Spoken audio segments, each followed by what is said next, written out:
সাউরি রাহিমাহুল্লাহ 5টি উপায় বলেছেন।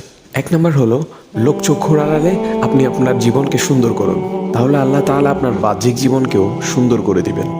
2 নাম্বার হলো আপনার ও আপনার রবের মাঝে যে সম্পর্ক আছে তার ব্যাপারে যত্নশীল হন।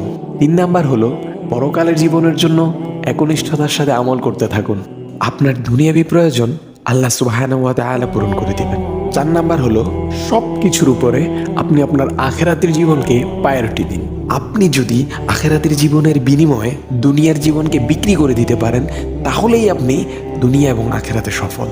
5 নাম্বার ও সর্বশেষ হলো দুনিয়ার তুচ্ছ স্বার্থের কাছে আপনি আপনার মূল্যবান আখিরাতকে বিলিয়ে দিবেন না, অন্যথায় ধ্বংসের হাত থেকে কেউ আপনাকে বাঁচাতে পারবে না। ভিডিওটি ভালো লাগলে শেয়ার করে দিবেন, আর আপনার যদি মনে হয় আপনার কোনো পরিচিত ব্যক্তির কথাগুলো শোনা উচিত, তাহলে তাকে অবশ্যই মেনশন দিয়ে যাবেন। আর আমাদের ভিডিওগুলো ইউটিউব এবং ফেসবুকে পেতে আমাদের পেজ এবং চ্যানেলে চোখ রাখতে পারেন, লিঙ্ক বায়োতে দেওয়া থাকবে।